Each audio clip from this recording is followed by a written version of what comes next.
మీ మోకాల నొప్పులకు ఎటువంటి సర్జరీ లేకుండా ఎపియాన్ పెయిన్ క్లినిక్ అందిస్తున్న అత్యాధునిక చికిత్స.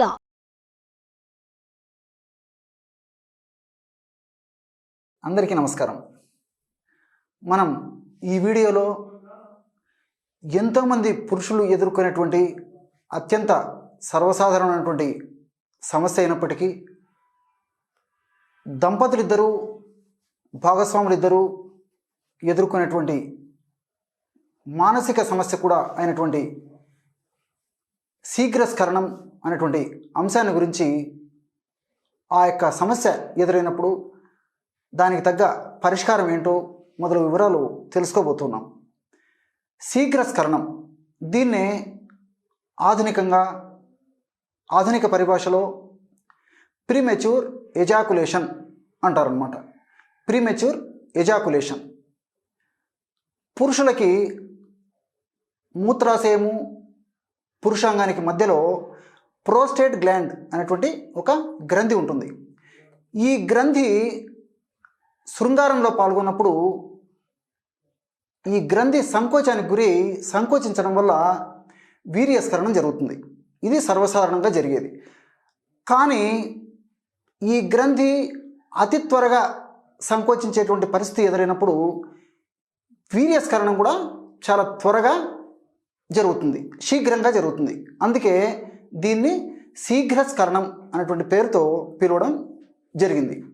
మరి ఈ శీఘ్రస్ఖలనం లేదా ప్రీమెచ్యూర్ ఎజాక్యులేషన్ అనేటువంటి సమస్య కలిగేందుకు కారణాల గురించి మనం ఆలోచించినట్లయితే మానసిక ఒత్తిడి, ఆందోళన, దిగులు, కుంగుబాటు ఇలాంటి కారణాల వల్ల మన శరీరంలో అడ్రినలిన్, నార్ అడ్రినలిన్, కార్టిసాల్ అనేటువంటి పదార్థాలు, రసాయన పదార్థాలు, హార్మోన్లు ఉత్పత్తి అవుతూ ఉంటాయి అన్నమాట. మరి ఈ హార్మోన్ల గుణం ఏంటంటే సంకోచాన్ని ఎక్కువ చేసేటువంటి గుణం. కాబట్టి ఈ భయాందోళన వల్ల, మనం చెప్పుకున్నటువంటి ఇతర కారణాల వల్ల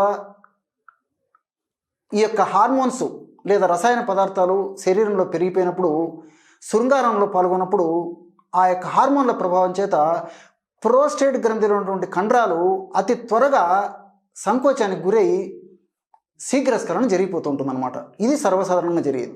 ఈ శీఘ్రస్ఖలన సమస్య తగ్గేందుకు క్షేమదాయకమైనటువంటి ఔషధాలు ప్రకృతి ఎన్నో రకాలైనటువంటి ఔషధాలను, ఔషధ మిశ్రిత యోగాలను మనకి ప్రసాదించింది.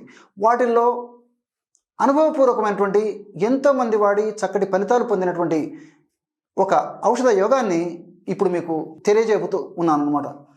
ఎంతోమంది వాడి సత్ఫలితాలు పొందినటువంటి ఔషధ యోగాన్ని ఇప్పుడు మీకు తెలియజేయబోతూ ఉన్నాను అనమాట. ఆ ఔషధ తయారీకి కావలసినటువంటి పదార్థాలు రెండే రెండు. ఏ ఔషధ తయారీకి? శీఘ్రస్ఖలన సమస్య అనేటువంటి సమస్య తగ్గేందుకు, తయారు చేసేందుకు కావలసినటువంటి పదార్థాలు రెండే రెండు.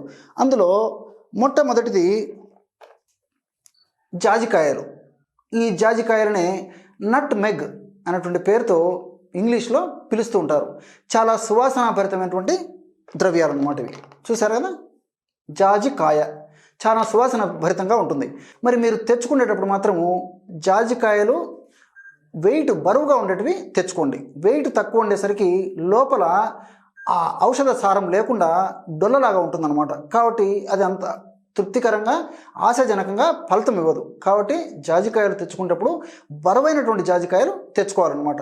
అదేవిధంగా రెండవ పదార్థం అతి మధురం. పేర్లోనే ఉంది, అతి మధురం. మధురం అంటే తీపు, అతి అంటే తీపు మరీ ఎక్కువగా ఉంటుంది. అంటే ఈ వేరుని లేదా వేరు చూర్ణాన్ని మనం కొద్దిగా నోట్లో పెట్టుకున్నట్లయితే అత్యంత మధురంగా ఉండేటువంటి పరిస్థితి ఉంటుందన్నమాట. ప్రకృతి మాత అటువంటి రసాయన అంశాలని ఇందులో నిక్షిప్తీకరించి మానవాడికి ప్రసాదించింది. ఈ అతి మధురం ఈ విధంగా వేర్ల రూపంలో మనకు మార్కెట్లో దొరుకుతుంది, చూర్ణ రూపంలో కూడా మార్కెట్లో దొరుకుతుంది. కాబట్టి మరి ఈ రెండు పదార్థాలు ఎలా మనం ఔషధంగా తయారు చేసుకోవాలంటే, జాజికాయలు మెత్తగా దంచేసేసి చూర్ణం చేసుకొని ఒక 3 టీ స్పూన్లు తీసుకోండి. జాజికాయల చూర్ణము 3 టీ స్పూన్లు అంటే 15 గ్రాములు. అట్లే అతిమధుర చూర్ణము 3 టీ స్పూన్లు తీసుకోండి. అంటే ఇంచుమించు జాజికాయల చూర్ణం ఎంత తీసుకుంటామో అతిమధుర చూర్ణాన్ని కూడా సమానంగా తీసుకోవాలన్నమాట. ఈ రెండు పదార్థాలని బాగా కలిపేసి ఒక గాజు సీసాలో నిల్వ ఉంచుకొని రోజు ఉదయం ఆహారానికి ఒక అరగంట ముందు, రాత్రిపూట ఆహారానికి ఒక అరగంట ముందు ఒక గ్రామ్, బాగా గుర్తుపెట్టుకోండి. ఈ ఔషధం చాలా శక్తివంతమైంది కాబట్టి త్వరగా తగ్గాలని లేకపోతే నేనేదో సాధించాలనేటువంటి సంకల్పం మరీ ఎక్కువగా కాకుండా తక్కువ ప్రమాణంలోనే ఎక్కువ ఫలితాలు పొందదగ్గ దివ్యమైనటువంటి ఔషధం కాబట్టి 1 గ్రాము ప్రమాణం మాత్రమే ఉదయము, 1 గ్రాము ప్రమాణం మాత్రమే రాత్రి ఈ యొక్క ఔషధాన్ని సేవించాలి. ఈ యొక్క ఔషధాన్ని 1 గ్రాము ప్రమాణం తీసుకొని తగినంత స్వచ్ఛమైన తేనె కలిపేసి సేవించాలి. లేదు షుగర్ పేషెంట్స్ ఉండొచ్చు, అటువంటి వాళ్ళు ఈ 1 గ్రాము ఔషధాన్ని 100 మిల్లీలీటర్ల గోరువెచ్చని పాలలో కలిపేసి సేవించాలి. ఈ విధంగా క్రమం తప్పకుండా రోజు 2 సార్లు ఈ యొక్క ఔషధాన్ని ఈ పద్ధతిలో వాడుకోవడం వల్ల ప్రోస్టేట్ గ్లాండ్ సంకోచ పరిస్థితి వెంటనే ఉండకుండా కొద్దిసేపు మనము గ్రహించేటువంటి స్థాయికి ఆ శరీరాన్ని ఈ యొక్క ఔషధం తీసుకొని వస్తుంది అనమాట. అప్పుడు శీఘ్రస్కరణ సమస్య నుంచి కూడా బయటపడవచ్చు. చూశారు కదా, ఎటువంటి చక్కనైనటువంటి ఔషధాన్ని ప్రకృతి ఈ శీఘ్రస్కరణం అనేటువంటి సాధారణమైనటువంటి సమస్య తగ్గేందుకు మనకు ప్రసాదించిందో. మరొక కార్యక్రమంలో మరొక అంశంతో మరో వీడియోలో మళ్ళీ కలుద్దాం. అంతవరకు నమస్కారం.